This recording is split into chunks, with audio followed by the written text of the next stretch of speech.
Guys आज हम drawing के बारे में बात करेंगे। अब तक मैंने जो भी ड्राइंग डाली वो थोड़ी इजी ड्राइंग थी, सिलेंड्रिकल पार्ट की थी। लेकिन ये ड्राइंग इसमें आपको बहुत कुछ और सीखने को मिलेगा कि सेक्शनिंग किस तरह से सेक्शन होता है, किस तरह से उसका top view, front view, side view, third angle projection, first angle projection, इन सब के बारे में आपको पता चलेगा। तो सबसे पहले इस ड्राइंग को देखिए, जो 3D व्यू है इसको अच्छे से आप देख लीजिए ताकि आपको समझने में दिक्कत ना हो। इसका 3D व्यू साइड में दिखा रखा है कि इस तरह का ये पार्ट बनेगा। अब मैं इसको जूम कर करके और फिर दिखाऊंगा। सबसे पहले इसके सेंटर में जो पार्ट है वो, उसके बाद इसका जो सेक्शन दिखा रखा है ये यहाँ पे ए और ए जो बिल्कुल मिडिल में आप देखेंगे सेंटर वाले में सेक्शन ए दिखा रखा है और उसको साइड में दिखा रखा है, ठीक है। फिर बाद में सेक्शन ए और सेक्शन बी, ये सब और आपको बता दूंगा किस तरह से ये हैं, ठीक है। तो गाइस ये देख रहे हैं आप, इसका ये टॉप व्यू है। जो 3D व्यू आपने देखा है उसका ये टॉप व्यू है। जो साइड में आप देख रहे हैं इस 3D व्यू का टॉप व्यू है। जिसके डाउन साइड में आप ये डॉटेड देख रहे हैं, ये जो डॉटेड लाइन है ये हमको ऊपर दिख नहीं रही है, ठीक है। डॉटेड लाइन मतलब ये दिख नहीं रहा है, ये हिडन है। और जो मोटी मोटी थिक लाइन्स है वो बाउंड्रीज आपको दिखाई दे रही हैं, ये आपके दिख रही हैं, ठीक है। एक ये होल है जिसकी डिटेल है, ये रेडियस है। तो और ये जो सेक्शन इसमें काट रखा है, जो सेक्शन इसमें से दिखाएंगे यहाँ से और यहाँ तक, देखिए बीचों बीच इसको काटेंगे और फिर शो कर रखा है साइड में। सेक्शन ए है यहाँ से और यहाँ तक बीचों बीच इन्होंने सेक्शन काटा है। ये लाइन देख सकते हैं आप, मोटी लाइन है और डॉटेड है। सेक्शनिंग के लिए ये लाइन यूज करते हैं, ठीक है। अब बात करें यहाँ पे, ये जो रेडियस है ये दे रखी है 30 की, जिसका सेंटर यहाँ पे दे रखा है। और ये सेंटर जो ये होल है डाया 42 का, यहाँ पे देख रहे हैं डाया जिसका 42 है, डाया 42 का जो होल है उसके सेंटर से 6 mm शिफ्ट करने के बाद इसका सेंटर है, ये जो रेडियस 30 की दे रखी है, ठीक है। इसके सेंटर से 6 mm हाइट, वहाँ पे इसका सेंटर है। इस रेडियस का रेडियस है 30 mm की, ओके। यहाँ पे ये एंगल दे रखा है 15 डिग्री, इक्वलिटी का सिंबल है। दोनों साइड यहाँ से जो एंगल बनेगा बराबर बनेगा, ठीक है। इसके बाद ये है कीवे एफ, जिसकी डिटेल एफ में दे रखी है। और ये ड्राइंग इनकम्प्लीट है, इसमें डिटेल एफ में आपको नहीं दिखाऊंगा, लेकिन ये डिटेल एफ में इस कीवे की डिटेल आपको शो करेंगे कि किस तरह से कीवे बना हुआ है, इसकी डायमेंशन दे के रखेंगे। और यहाँ पे आप देख सकते हैं ये जो स्लॉट है ये कटा हुआ है, यहाँ पे ये इसका बीच में होलो भाग दिख रहा है, यहाँ से ये कटा हुआ है। ये है 6 mm का, 6 mm विड्थ है जो आर पार कटा हुआ है इसमें, ठीक है। और ये जो होल हैं डॉटेड ये होल आपको दिख नहीं रहे, दूसरी साइड में दिख जाएंगे, दूसरे व्यू में इसको दिखाया जाएगा। ये N6 N8 ये सरफेस फिनिश के लिए है, N9 है। और ये सेक्शन ई और कटा हुआ है, इसमें साइड में एक होल है इधर। जब आप इसका देखेंगे 3D मॉडल आपको पता चल जाएगा, मैं दिखाऊंगा। साइड में एक होल है जिसकी डायमेंशन दे रखी है, इस होल के सेंटर से 37 mm की दूरी पे इस होल का सेंटर है। ये जो साइड में होल है इसके इस साइड से इस साइड तक आर पार निकल रहा है, जो दिखेगा नहीं, टॉप व्यू में नहीं दिखेगा लेकिन साइड व्यू में दिखाई दे जाएगा, ठीक है। और ये जो सेक्शन है सेक्शन में भी दिख जाएगा। तो अभी हम देख रहे हैं यहाँ से, और ये यहाँ से 21 mm है इस होल का जो सेंटर है। सेक्शन ई में जो दिखाएंगे, सेक्शन ई इस ड्राइंग में आपको मैं नहीं दिखाऊंगा, इसमें सिर्फ आपको सेक्शन ए की डिटेल मिलेगी और सेक्शन बी की डिटेल मिलेगी। सेक्शन बी कहाँ से काटा है, यहाँ से यहाँ तक, ये बीचों बीच इस हॉल के बीचों बीच इधर सेक्शन बी कटा हुआ है, ठीक है। और इस ये जो कीवे है यहाँ पे डिटेल एफ जो दिखा रखी है, एफ में जिसकी डिटेल मिलेगी, ये कीवे की जो पोजीशन है इसके फेस से 85 mm है, यहाँ से 85 mm, ठीक है। और ये जो होता है ये आइटम नंबर होता है। जैसे किसी भी चीज़ में असेंबली की बहुत सारी यूनिट होती हैं, उनमें आइटम बहुत सारे लगते हैं, तो उनके आइटम के नंबर दे दिए जाते हैं और ड्राइंग में उनको मेंशन कर देते हैं कि ये 1 नंबर आइटम है और एक ही इसकी क्वांटिटी है। आइटम नंबर और क्वांटिटी साथ में दे देते हैं, ठीक है। एक यूनिट में एक ही लगेगा ये, ठीक है। इस तरह से दे रखा है, 1 नंबर आइटम, एक क्वांटिटी इसकी 1 है, ओके। इसके बाद यहाँ पे सरफेस फिनिश हो गई, कीवे हो गया, ये लेंथ हो गई। और क्या दिखा रखा है इसमें, ये डाया 48 है। इसका ये जो होल है हमको दिख रहा है, इसका डाया 48 है। यहाँ पे ये ड्रिल की ओर दे रखी है, ड्रिल होल आपको दिख रहे होंगे, 1 2 3 4 ड्रिल होल है। और साइड में ये 2 ड्रिल होल और हैं जो ओ ओ करके दिखा रखा है, ओ ओ, जिनकी डिटेल ओ ओ में मिलेगी, ठीक है। और इनकी जो पोजीशन है, इस होल के सेंटर से 7.9 mm ऊपर ये होल और 33.5 इधर, ये पोजीशन दे रखी है। मिलिंग चाहिए, मिलने के बाद हम आराम से कर सकते हैं। इनकी बीच की डिस्टेंस डिटेल ओ ओ में मिलेगी, ठीक है। तो मेरे ख्याल से ये क्लियर हो गया होगा कहाँ पे क्या क्या है, ये पूरा आपको समझ में आ गया होगा। ये इसका टॉप व्यू है, ठीक है। अब बात करते हैं सेक्शन वी की। जो सेक्शन ए है उसकी बात करते हैं कि सेक्शन ए किस तरह का दिखाई देगा। ओके, तो गाइस जो हमने अभी देखा था टॉप व्यू, उसके साइड से बीचों बीच से जो काटा था वो अब यहाँ दिखा रखा है सेक्शन ए। यहाँ पे देख सकते हैं सेक्शन ए की डिटेल है। उसको बीचों बीच से काटेंगे तो कुछ इस तरह का दिखाई देगा, आप देख रहे हैं यहाँ पे, जिसमें सभी डायमेंशन आपको शो करेंगी। ये जो भी लेंथ है यहाँ से यहाँ तक आप देख सकते हैं, ये लेंथ दे रखी है। वैल्यू 85 ±0.1 टॉलरेंस है 28। और ये जो होल है इसके सामने जो कटेगा है उसकी भी डायमेंशन यहाँ पे है। तो गाइज यहाँ देख सकते हैं आप, इसमें सेक्शन ए की डिटेल पूरी दे रखी है। ये जो साइड में होल में बता रहा था सेक्शन ई, वहाँ पे कटना है, जो दिखा रहे थे साइड वाला होल ये है, साइड व्यू में दिख रहा है आपको डाया 22 का, ठीक है। और ये बड़ा वाला होल जो डाया 48 का है यहाँ पे। और ये जो इसकी डिटेल दे रखी है, ये जो 3D मॉडल में आप देखेंगे तो इसकी डिटेल भी यहाँ पे दे रखी है। डाया 82, ये जो ग्रूव है इसमें है डाया 64, ठीक है। और इसका जो सेंटर है वो यहाँ से इसके टॉप फेस से 21 mm तक यहाँ तक है इस हॉल का, ठीक है। और ये सब लेंथ दे रखी है यहाँ से यहाँ तक, यहाँ से यहाँ तक ये टेपर तक, और यहाँ से यहाँ तक ये जो हॉल का सेंटर है, इस हॉल के सेंटर से इस हॉल के सेंटर की लेंथ भी आपको दे रखी है। यहाँ से यहाँ की लेंथ भी दे रखी है, आप सारा देख सकते हैं, इजीली ड्राइंग को समझ सकते हैं किस तरह से। और ये हैचिंग आप समझ रहे हैं, जहाँ पे हैचिंग हो रही है वहाँ पे मटेरियल है, और जहाँ पे हैचिंग नहीं है वहाँ मटेरियल नहीं है, वहाँ दिखाई दे रहा है। ये होल है, ये होल है, ये होल है, ये होल है, जो भी कटा हुआ है वो आपको ऐसे दिखाई दे रहा है। देखिए किस तरह से दिखा रखा है, ठीक है। ये इजीली आपको समझ में आ रहा होगा कि किस तरह से हमारी ड्राइंग है। ये सिंबल यहाँ पे आप देख रहे हैं परपेंडिकुलरिटी का, ये जो भी सरफेस हैं ये दे रखे हैं यहाँ पे, इसके अंदर दे रखे हैं कि this feature should be 0.02 perpendicular respected to datum A. ये फीचर फ्रेम कंट्रोल है, जिसमें इस तरह से दे रखा है कि ये जो फीचर है ये 20 माइक्रोन में होना चाहिए डेटम ए के रेस्पेक्ट में, ठीक है। और ये यहाँ पे कंसंट्रेसिटी का सिंबल दे रखा है। ये जो है डायमेंशन, ये यहाँ पे अगर इसको चेक करेंगे तो ये कंसंट्रेसिटी डेटम ए के रिस्पेक्ट में कितनी होनी चाहिए, 20 माइक्रोन में, ठीक है। ये कंसंट्रेसिटी, परपेंडिकुलरिटी, ये दोनों चीज़ यहाँ पे दे रखी है, ये सरफेस फिनिश के लिए। तो सेक्शन ए भी आपको समझ में आ गया होगा सारा, ठीक है। यहाँ पे ये एंगल भी दे रखा है, ये एंगल कितना है, यहाँ ये रेडियस है, और इसके रेस्पेक्ट में ये एंगल 70 डिग्री का ये एंगल भी दे रखा है।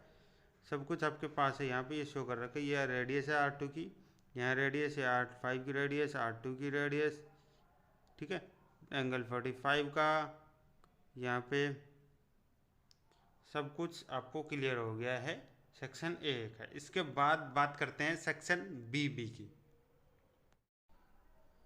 तो गाइज सेक्शन ए की बात होगी। इसका टॉप व्यू आप देख सकते हैं, इस साइड से अगर ऊपर से देखोगे तो इस तरह का दिखाई देगा। यहाँ से ये टॉप व्यू दिखाया था, टॉप व्यू में हमने बीचों बीच जो सेक्शन काट रखा है सेक्शन ए, इसकी भी हमने डिटेल देख ली कि किस तरह से ये सेक्शन दिखाई देगा। इसके बाद में ये जो होल है उसमें दिखाई दे रहा था क्लियरली, यहाँ पे डॉटेड करके शो कर रखा है। ये वाला जो होल है ये सेक्शन ए में दिखाई दे रहा था, ठीक है। इसके बाद हम इसको जो बी सेक्शन बी भी काट रखा है उसकी बात करते हैं। यहाँ से यहाँ तक काट रखा है, इसके सेंटर टू सेंटर बिल्कुल बीचों बीच से। तो बीचों बीच से काटेंगे तो साइड से देखेंगे, किस साइड से, ये व्यू और दिखाते हैं साथ में, ये चीज़ आप ध्यान रखना। जैसे सेक्शन ए काटा यहाँ से यहाँ तक, एरो शो कर रहा है, ये एरो शो कर रहा है कि किस साइड से देखेंगे, इस साइड से देखोगे इस तरफ, ठीक है। अब सेक्शन बी में जो दे रखा है यहाँ पे आपको दिखाई देगा सेक्शन बी काटा है, और इस साइड से इस तरफ आपको देखना है काटने के बाद, ठीक है।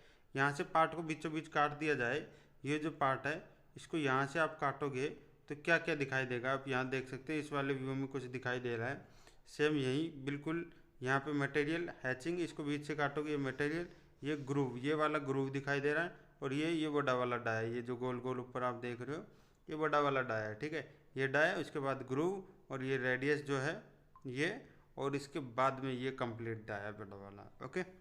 ये जो है ये विड्थ इसकी प्लेट की। तो इसमें क्या शो कर रखा है, इसमें होल है, उस होल की डायमेंशन शो कर रखी है।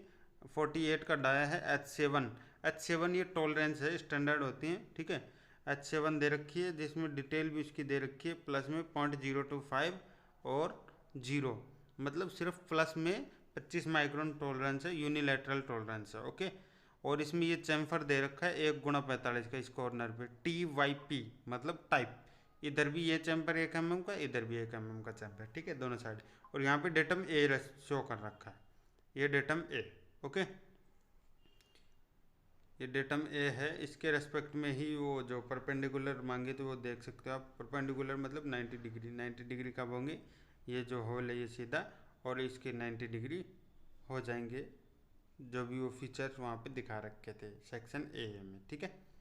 अभी सेक्शन बी भी क्लियर हो गया होगा। यहाँ पे भी देखिए चैम्पर दे रखा है 1x45 का, ओके। Section B complete.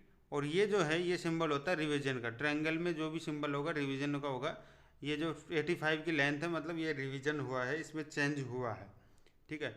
जब भी जो कोई ड्राइंग हो जाती है वो स्टैंडर्ड हो जाती है, उसकी डेट वगैरह होती है, उसके में कुछ भी चेंज होता है, जैसे कुछ डायमेंशंस ही चेंज होती हैं, तो उन डायमेंशंस को रिवीजन करके शो कर देते हैं, और रिवीजन की डिटेल नीचे दी जाती है ड्राइंग में कि ये रिवीजन हुआ है, ये चेंज हुआ है, ठीक है। ये ट्रायंगल ए यहाँ पे दिखा रखा है, मतलब ये जो लेंथ है ये रिवीजन हुआ है, चेंज हुआ है, ठीक है।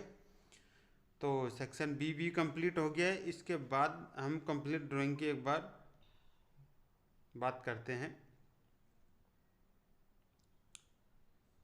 इसके बाद हम देखते हैं हम कंप्लीट ड्राइंग को फिर से। गाइज ये जो ड्राइंग है ये थर्ड एंगल प्रोजेक्शन में दे रखा है, इसके नीचे सारी डिटेल होती है ड्राइंग में जो यहाँ शो नहीं कर रखी है, ठीक है। मैं अभी आपको बताऊंगा थर्ड एंगल प्रोजेक्शन और फर्स्ट एंगल प्रोजेक्शन के बारे में भी। अभी थर्ड एंगल प्रोजेक्शन और फर्स्ट एंगल प्रोजेक्शन की वीडियो मैंने पहले भी डाली है, वो थर्ड और फर्स्ट में ही क्यों होता है इसको देख के आपको यह भी पता चल जाएगा कि third angle projection first angle projection होता क्या है, और साथ ही साथ यह पता चल जाएगा कि वो थर्ड और फर्स्ट ही क्यों होता है, सेकंड और फोर्थ क्यों नहीं होता है। तो यह वीडियो अगर आपने देख ली है तो आप इस वीडियो को स्किप कर सकते हो, अदरवाइज इस वीडियो का आप देखें एंड तक, बहुत कुछ आपको पता चलेगा। यह ड्राइंग मेरे ख्याल से आपको समझ में आ गई होगी कंप्लीट। अगर ऐसी ही और ड्राइंग डालनी है तो मुझे प्लीज़ मुझे कमेंट करके ज़रूर बताएं। आज हम बात करेंगे फर्स्ट एंगल प्रोजेक्शन और थर्ड एंगल प्रोजेक्शन, इसके बारे में डिटेल में बात करेंगे कि फर्स्ट एंगल प्रोजेक्शन और थर्ड एंगल प्रोजेक्शन होता क्या है। मैंने ऑलरेडी इस पे वीडियो बना रखे है, लेकिन उसमें काफ़ी कमेंट आए कि हमको क्लियर नहीं हो रहा है कि ये है क्या। तो मैं अच्छी तरह से बताने के लिए स्पेशल फर्स्ट एंगल और थर्ड एंगल प्रोजेक्शन पर ही यह वीडियो बना रहा हूँ। इसमें आपको पता चलेगा first angle projection third angle projection होता क्या है और इन दोनों में अंतर क्या है, और फर्स्ट और थर्ड क्वाड्रेंट में ही प्रोजेक्शन क्यों बनता है, सेकंड और फोर्थ में क्यों नहीं बनता है, वो भी यह वीडियो देख के आप आसानी से जान जाएंगे। किसी प्लेन पेपर पर किसी ऑब्जेक्ट की रियल इमेज को 3D से 2D में कन्वर्ट करने के लिए ऑब्जर्वर जिस एंगल का यूज करता है वही होता है angle projection, angle of projection. Angle of projection को आप ऐसे समझ सकते हैं, यहाँ पे आप देख रहे हैं फर्स्ट एंगल और थर्ड एंगल है। इनके बारे में अभी आगे बताऊंगा कि ये फर्स्ट और थर्ड में ही क्यों है। तो फर्स्ट एंगल में जब हम देखते हैं कि अगर आप ऊपर से देखेंगे बीच में आपका ऑब्जेक्ट रहेगा और ऑब्जेक्ट के जस्ट पीछे उसका प्रोजेक्शन बनेगा। जैसे कि हमारे पास यह एक ऑब्जेक्ट है जिसके अलग अलग व्यू हैं जो इन पे लिखा हुआ है, front view, bottom view, right side view, left side view, ठीक है। तो जब हम इसको देखेंगे तो फ्रंट व्यू जो ऑब्जेक्ट का है पीछे की साइड बनेगा, जैसे लेफ्ट व्यू ऊपर की साइड देखो उसके जस्ट ऑब्जेक्ट के पीछे उसका प्रोजेक्शन बनेगा, जैसे कि आप देख रहे हैं फर्स्ट एंगल प्रोजेक्शन में ऐसा होता है। जबकि थर्ड एंगल प्रोजेक्शन में जो हमारा ऑब्जेक्ट होता है उसके ऊपर की साइड सामने की तरफ बनेगा प्रोजेक्शन, जिधर से ऑब्जर्वर देखता है। जैसे कि आप देख रहे हैं वीडियो में देख के आपको समझ में आया होगा, इसको ज़्यादा डिटेल में समझने के लिए अब आप देखिए, जैसे कि वीडियो में देख रहे हैं, जो फर्स्ट एंगल प्रोजेक्शन होता है वो फर्स्ट क्वाड्रेंट में बनता है। 4 क्वाड्रेंट होते हैं, आप जानते हैं, first, second, third and fourth. तो फर्स्ट क्वाड्रेंट में जो बनता है वो फर्स्ट एंगल प्रोजेक्शन, और थर्ड क्वाड्रेंट में जो बनता है वो थर्ड एंगल प्रोजेक्शन। अब फर्स्ट एंगल प्रोजेक्शन में आप देखिए, जो ऑब्जर्वर है, जैसे कि आप देख रहे हो, ऑब्जर्वर देखता है जिस साइड से, उसके बाद में ऑब्जेक्ट, और ऑब्जेक्ट के जस्ट पीछे उसका प्रोजेक्शन बनेगा। एक तरह से आप परछाई समझिए, उसकी जो परछाई है वो पीछे बनेगी। समझने के लिए आप इसको परछाई मान सकते हैं, ठीक है। तो आप देखिए इस ऑब्जेक्ट का प्रोजेक्शन किस तरह से बनेगा पीछे की साइड। वैसे ही थर्ड एंगल प्रोजेक्शन में जिधर ऑब्जर्वर जिधर से देखते हैं उसी साइड में उसका प्रोजेक्शन बन रहा है। अगर इसके पीछे से लाइट डाली जाए तो इस तरफ कैसा बनेगा प्रोजेक्शन, आप समझ सकते हैं। देखिए इसका फ्रंट व्यू किस तरह से बना है ऑब्जेक्ट के बैक साइड में, और थर्ड एंगल में फ्रंट साइड में। वैसे ही आप देखिए राइट साइड व्यू है फर्स्ट एंगल प्रोजेक्शन में किस तरह बना है ऑब्जेक्ट के पीछे की साइड, और थर्ड एंगल में ऑब्जर्वर की तरफ। टॉप व्यू देखेंगे वहीं भी सेम इसी तरह, फर्स्ट एंगल में ऑब्जेक्ट के पीछे, और थर्ड एंगल में जिधर से ऑब्जर्वर देख रहा है उधर ऑब्जेक्ट और ऑब्जर्वर के बीच में, ठीक है। अब जो हमारा ये प्रोजेक्शन बना है, इसकी जो स्क्वायर है, हमारा जो स्क्वायर है उसकी अगर ये फोल्डिंग लाइन है, जो अगर उनको काट दिया जाए प्लेन पेपर पे किस तरह से ड्राइंग बनेगी उसको समझने के लिए आप यहाँ देख सकते हैं। तो हमारा जो 3D व्यू है उसको 2D में प्रोजेक्शन की हेल्प से किस तरह से कन्वर्ट कर दिया गया आप देख सकते हैं। इसको देख के समझ में आ जाएगा कि हमारा जो ऑब्जेक्ट है वो 3D में कैसा है, एक्चुअल में कैसा दिखाई देता है। 2D में देख के भी उसको हम आसानी से रीड कर सकते हैं। जैसे कि आप देख रहे हैं फर्स्ट एंगल सिस्टम में फ्रंट व्यू, टॉप व्यू और right side view, third angle में भी आपने देखा, तो इससे आपको समझ में आया होगा।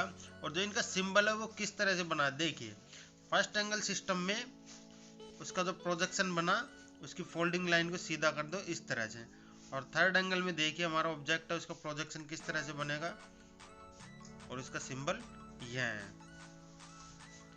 तो मेरे ख्याल से अभी आपको क्लियर हो गया होगा कि किस तरह से फर्स्ट एंगल प्रोजेक्शन और थर्ड एंगल प्रोजेक्शन बनते हैं। अब एक और एग्जांपल की सहायता से हम प्रोजेक्शन को समझते हैं। फर्स्ट एंगल प्रोजेक्शन की पहले बात करते हैं। तो देखिए इसमें इसका front view, back view, top view, side view किस तरह से बनेंगे। यह हमारा ऑब्जेक्ट है। सबसे पहले इसका टॉप व्यू देखते हैं इसके बैक साइड में, इसका फ्रंट व्यू, ये बैक साइड व्यू, और ये इसके साइड व्यूज, लेफ्ट और राइट साइड व्यू। इस तरह से इनके सभी प्रोजेक्शन बनेंगे जिनको देख के हम समझ सकते हैं कि हमारा ऑब्जेक्ट किस तरह का है और यह कौन से एंगल में बनी हुई ड्राइंग है। फर्स्ट एंगल में जब होगा तो इस तरह के उनके प्रोजेक्शन बनेंगे। बात करें थर्ड एंगल की, थर्ड एंगल में जिधर से ऑब्जर्वर देखता है, देखिए फ्रंट व्यू, जिधर से ऑब्जर्वर देखता है उधर ही उसका व्यू बनता है, ठीक है। जैसे कि आप देख रहे हैं इन दोनों में आपको अंतर अच्छी तरह से समझ में आ गया होगा। इस तरह से फर्स्ट एंगल और थर्ड एंगल दोनों के डिफरेंस आपको क्लियर हो गया होगा। गाइज इस वीडियो में आप ध्यान से देखेंगे तो आपको यह चीज़ देखने को मिलेगी कि जो फर्स्ट एंगल और थर्ड एंगल है उन दोनों में जो फर्स्ट एंगल में फ्रंट व्यू है वो थर्ड एंगल में बैक व्यू है, राइट साइड व्यू है वो थर्ड एंगल में लेफ्ट साइड व्यू है, एक दूसरे के अपोजिट बनते हैं दोनों के प्रोजेक्शन। आप देख सकते हैं इस वीडियो में देख के आपको पता चल रहा होगा। अब बात करते हैं कि फर्स्ट एंगल और थर्ड एंगल प्रोजेक्शन ही क्यों बनता है, फर्स्ट क्वाड्रेंट और थर्ड में क्यों बनता है, सेकंड और फोर्थ में क्यों नहीं बनता। जैसे कि आप हमारे पास ये देख रहे हैं हमारे फर्स्ट क्वाड्रेंट है, जो बीच की लाइन आप देख रहे हैं वीपी वर्टिकल प्लेन होता है, एक हॉरिजॉन्टल प्लेन होता है, ठीक है। फर्स्ट क्वाड्रेंट में जो हमारा ऑब्जेक्ट है उसका फ्रंट व्यू और टॉप व्यू कुछ इस तरह से बनेंगे। जो इसका टॉप व्यू है वो हॉरिजॉन्टल प्लेन पे बनेगा और जो इसका फ्रंट व्यू है वो वर्टिकल प्लेन पे बन रहा है, जैसा कि आप वीडियो में देख के समझ रहे हैं। जो वर्टिकल प्लेन है और हॉरिजॉन्टल प्लेन है, इनका जो सेंटर है वहाँ पे जो लाइन अगर हम खींचेंगे फर्स्ट क्वाड्रेंट में तो वो सेंटर लाइन होगी। इसके रेस्पेक्ट में प्रोजेक्शन को प्राप्त करने के लिए हम हमारा हॉरिजॉन्टल जो प्लेन है उसको 90 डिग्री रोटेट करते हैं। अगर 90 डिग्री रोटेट करेंगे तो जैसे जो सेंटर लाइन है उसके एक तो ऊपर में जो इसका साइड व्यू है इसके ऊपर बन जाएगा और टॉप व्यू है सेंटर लाइन के नीचे बनेगा। तो जैसे कि आप देख रहे हैं वीडियो में, जब हम हॉरिजॉन्टल प्लेन को 90 डिग्री रोटेट कर देंगे तो कुछ इस तरह से प्रोजेक्शन हमको मिलेगा, जैसे कि आप वीडियो में देख रहे हैं। यहाँ पे आप देख सकते हैं इस तरह से हमारा प्रोजेक्शन बन जाएगा। तो friends, according to norms of engineering drawing, जो हॉरिजॉन्टल प्लेन है उसको 90 डिग्री क्लॉकवाइज रोटेट करते हैं, जो इंजीनियरिंग ड्राइंग के मानक है उनके अनुसार। ठीक है, तो फर्स्ट क्वाड्रेंट में हमने देखा। अब सेकंड क्वाड्रेंट में जो प्रोजेक्शन बनेंगे वो कुछ इस तरह से बनेंगे। अब देखिए, इसका फ्रंट व्यू वर्टिकल प्लेन पे और टॉप व्यू हॉरिजॉन्टल प्लेन पे बन रहा है।